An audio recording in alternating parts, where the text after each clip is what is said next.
of everyone's list. So yeah, you can mute yourselves if you want. I don't want people to feel the pressure of laughing, although get ready for it because it's going to be one romping good time. So what I've Can you hear us done is laughing? I have configured my phone to allow you to register your enjoyment over the next 20 or so odd minutes. So if you like what you hear, you can send me a text or a Facebook message, whatever you want, haha, whatever, and a laughter will come through. So why doesn't someone test that right now? Send me a text, 867-334-6883, and we'll just see if this is working. Please, somebody, dear Lord. Come on. Ooh, nice one. Okay, you can hear. I hear it though. Now, you might not like what you hear tonight. Someone has just booed me. Okay. If you want to boo me, that's acceptable. I set up my WhatsApps to be a booing sound. So does someone want to try to boo me right now? Just a quick WhatsApp. More applause. That's great. Great to hear. No booze coming through. That's okay. Don't abuse these privileges. This will start distracting me. Oh, there was some jeers coming through. I also asked that if any group is together, that just pause the chatter with others because that it might get distracting. So that's that. So you can mute yourselves if you want, if that's more comfortable. You don't have to be on video. This isn't about you. This is about me. Am I right? And I need to be heard, really. White men are heard these days, and so I'm here to be heard. This will be painless, just like a good vaccine. We'll get in and we'll get out. It might be asymptomatically funny at times, but just realize that it's funny for some people. I do appreciate that you're all choosing to spend some time with me tonight. I know your choices were limited. It's like either this or step outside and get arrested. And I really thank you for choosing me. I mean, maybe your mind's not made up. Maybe after a few jokes, you step outside and get arrested. And that's fine. I won't blame you for it. Tip the wait staff on the way out and have a Merry Christmas. Someone booed that. This is going to be a distraction, I feel. Starting is always weird. So I'm just going to start. I'm going to be speaking loudly. Turn the volume down if you want. It's more of me for you. So I apologize if I'm loud. I'll let you control that on your end. I hope that most of you have written your Christmas cards by now. I just feel like there should be a rule that only couples, people with kids should be allowed to send Christmas cards, okay? I feel the pressure every year to do this, and I do it, and let's be honest, these are weird, okay? They shouldn't have been written, they shouldn't be sent, they shouldn't be opened and read. No one asked for a card from sad old Jacob Marley about why he's gonna die alone, okay? No one wanted that, right? It's like if Charlie Brown and the gang all sent a card together, and then that pathetic kid with the blanket sent his own Christmas card, just saying, hey, I'm still here, I'm still here. I think if you're really intent on sending a card, we need a few ground rules. You gotta buddy up, first of all. Find a friend, find a roommate, find somebody. Find a stranger, frankly. You can write, hey, me and Craig are doing fine. I just met Craig. Craig is my Uber driver. But if you think this is weird, just imagine if I had sent a card on my own, all right? It's the first joke of the night.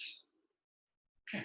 I do feel for a lot of the parents out there. I think there are probably some parents on this call because you're on the hot seat right now. I mean, if you haven't had this conversation, you're going to have it in the next few days. These kids, they're wondering, how do we square this reality? Lockdown, and then this man coming down the chimney bringing Christmas and COVID. What is it? It's going to be tough to explain this.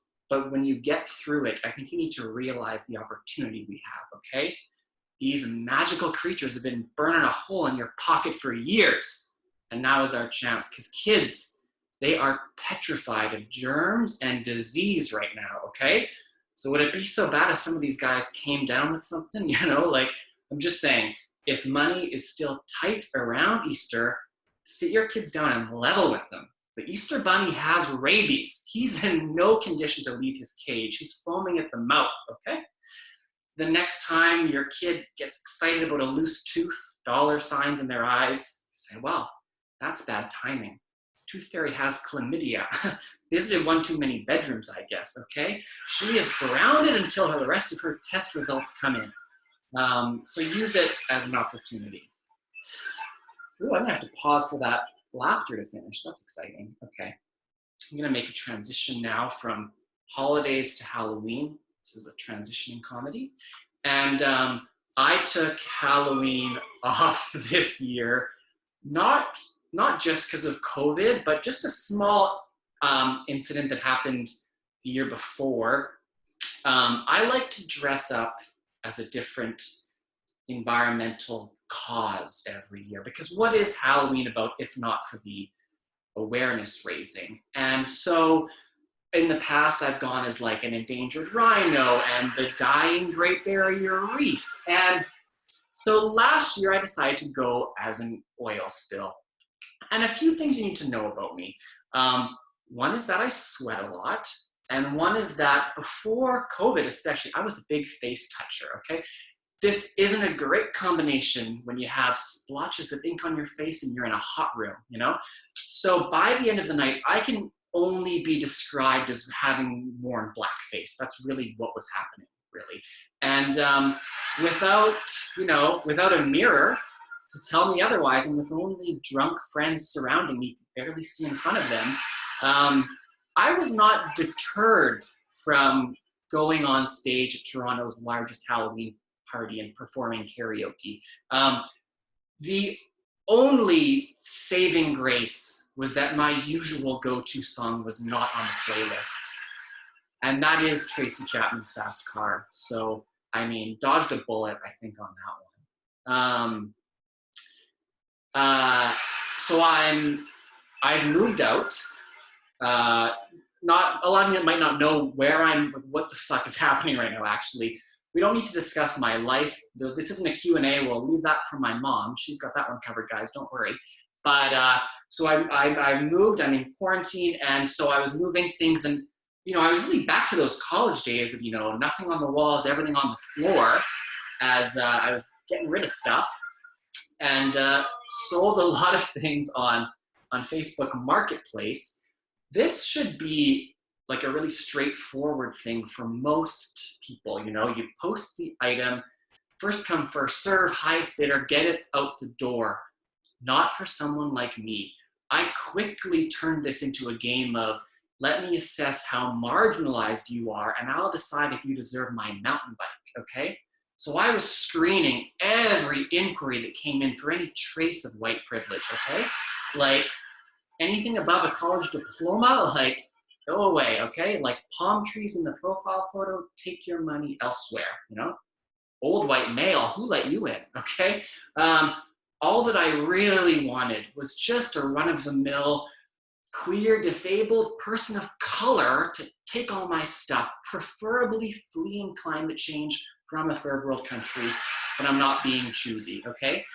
So I did, like, Parvinder and I, lovely Bangladeshi man, made a deal for my skis, He's happy, I'm happy, more brown people on the slopes. We need diversity in sports. So it was a lot of pressure to put on a pair of skis to undo decades of systemic racism, but I think we got there a little bit. Wasn't the first time I can be accused of having indulged in some white savior behavior, you might call it. When I was 18, some of you might know I did some volunteering in Africa and at an orphanage, and it deeply affected me, like so deeply that about a month in, my mom got a call on the phone, and I asked if I could just bring home a small souvenir. And by souvenir, I mean a small child, because I wanted to pluck one out of there, out of Africa and into the suburbs, turn that frown upside down. We're going to booster juice. She wouldn't sign off on the international adoption papers. her loss. That didn't stop me. About 5 years ago, I was in the Philippines for a work trip. It's not important why I was there. It was about 6 months after Super Typhoon Haiyan really swept through that country, and I had a few days off. So I thought, why not offer myself for some disaster relief? Disaster relief in the Philippines. Those were interesting applications as well. It was like experience in a tropical climate. Does the West Edmonton Mall Water Park count? Medical credentials. Do you recognize 2002 training, first aid training from St. John's Ambulance? They're reputable. So, because I just think that that's really what was missing in Katrina, you know? Not enough arts degrees on the front lines, you know? Step aside, Army Corps of Engineer. The poli-sci majors are here, and we're gonna plug those levies.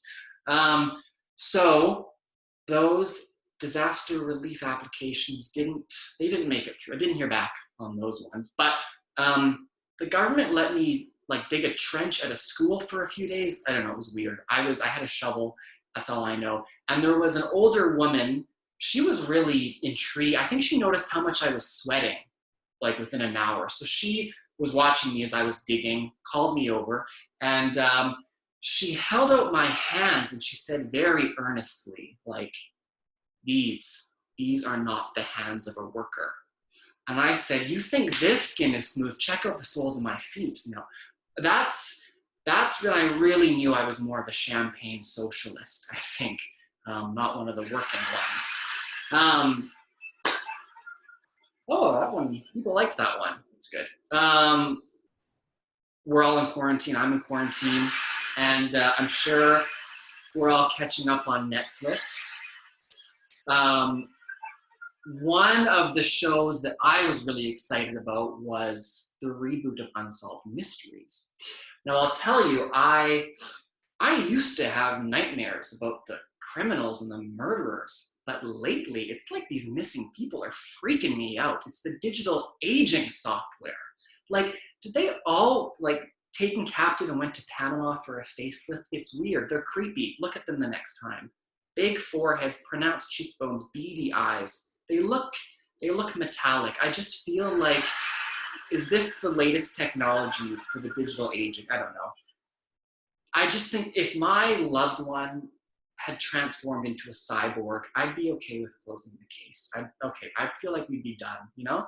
So, yeah, you know, so we're watching a lot of Netflix. One thing we're not doing a lot of is we're not really dating much. The dating scene has really, really gone downhill. And I just, you know, I think it's fine. I needed a break. I spent a few thirsty years there in Toronto, and it's okay to take a break from that.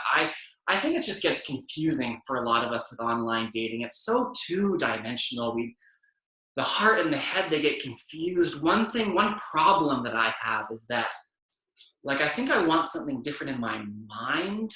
Like, I'll be more specific. I think I want the left-wing radical hippie, and I swipe on him, and then, like, I'm really not ready to invest in it, let's be real. So I'll swipe right on, like, the barefooted, plant-based diet yogi master, and then when he rolls up to the date on the inside of a mason jar, I'm like, that's too hippie for me. Like, we've got to draw the line there. So yeah, we're taking a break from the dating, and that's okay. One thing we're doing more of, we're online shopping more. We're all spending time online, and I realized, like, whoof, I must be reaching middle age, because suddenly I was on the Eddie Bauer website. I don't know how I got there, okay? I didn't click. It wasn't a sale. No one sent me anything. I was just, like, browsing khaki shorts on Eddie Bauer website, adding them to the cart. Just send them to me. 40's on its way, folks, wearing Eddie Bauer.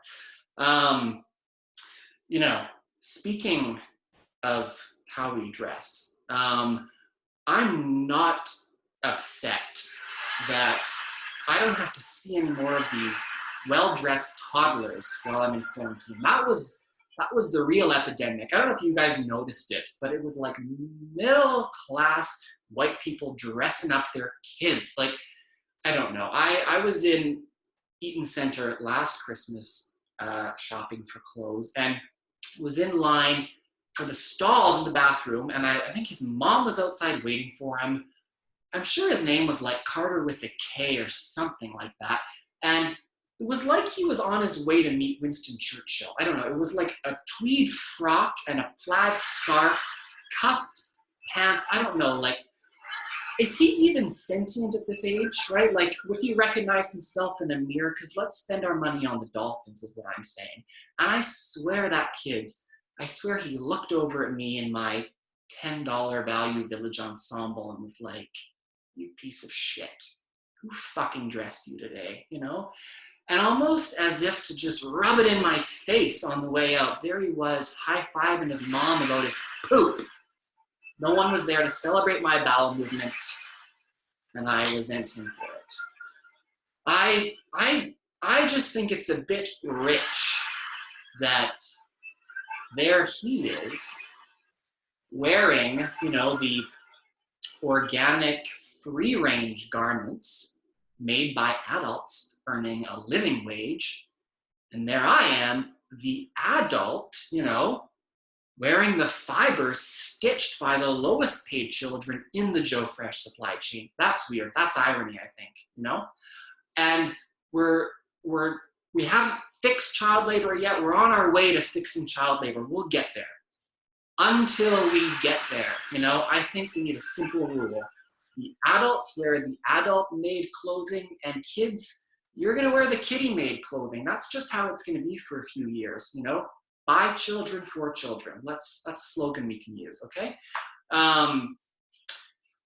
You know, another quarantine joke, no segue for this one.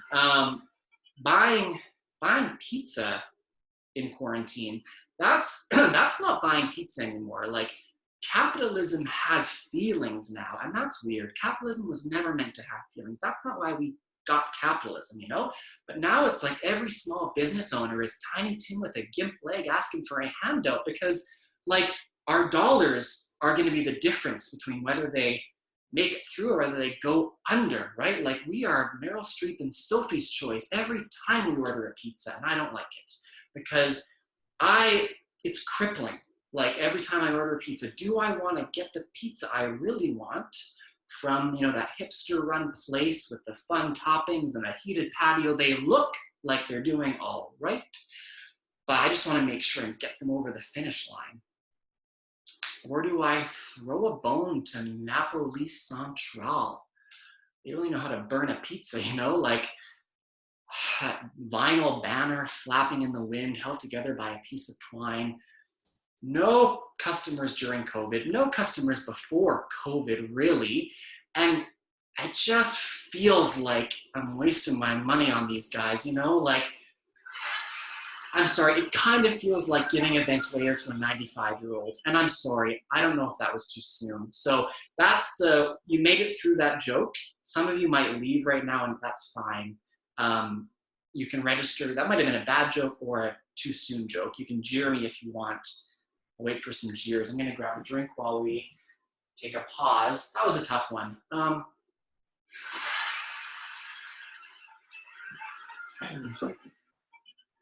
no jeers yet. That's good. Right. We're going to get through this COVID thing. We're on the other side of it, coming through it. I'm just excited. I don't want to wear a mask anymore, guys. Some people look hot in masks. I somehow just look like I'm recovering from double jaw surgery. I don't know. I'm ready for the masks to be a thing of the past. We're almost done. I do think that some of those early images of the pandemic are really going to be seared in our brains. We won't be able to forget them. For me, it was the police tape in the playgrounds. That really left a memory. You know, the first time I saw that in the local playground, and I thought, wow, that game of freeze tag really escalated in a hurry. Like, Sophie got even, you know? But it's also, I can't blame you if you felt non-essential in the last 9 or 10 months. I felt very non-essential, you know? It's like if you're not a doctor or a nurse or a grocery clerk on the front lines of this thing. You're just told to stay home. You're told to get out of the way and let the heroes do their job, you know? It's the same thing that every gym coach told me all throughout school, and it hurts, you know, it really hurts. My mom is an essential worker. She's a hero, and she is, you know, I often think about how we're having very different experiences through this whole thing, you know?